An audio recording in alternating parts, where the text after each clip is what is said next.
Night. I know that the Knicks were coming back from Miami, so back-to-back games there, but man, where were they against the Cavaliers last night, losing by 32 points? How surprised were you? Michael, if you can't, I don't care, back to back, it doesn't mean anything in a spot like this.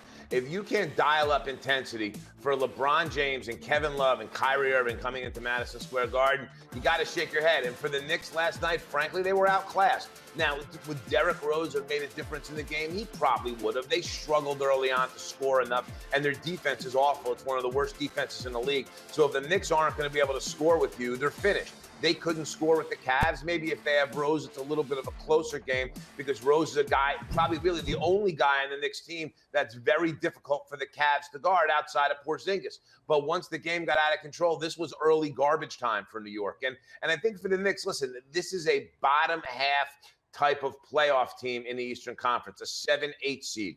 The fact that they had won 4 in a row, the fact that they were 9-3 in their last 12, part of it was because of who they were playing. They get against premium opponents. They're not going to be able to even hold their own. They're just not good enough on the defensive end of the floor. And to me, when Jeff Hornacek looks at this film, that's what he's going to see. Again, I don't know that this particular personnel grouping the Knicks has any chance to ever be as good as the Cavs. So you have that going as well. But the Knicks, again, played very little discipline, and they were really fast and loose. And defensively, this team is just a really bad defensive basketball team. And yes, against inferior competition, they will take over games because they're so talented offensively. But bottom line is this, against a team like the Cavs, I'm not sure the Knicks at their best have a chance. The Knicks were far from their best last night.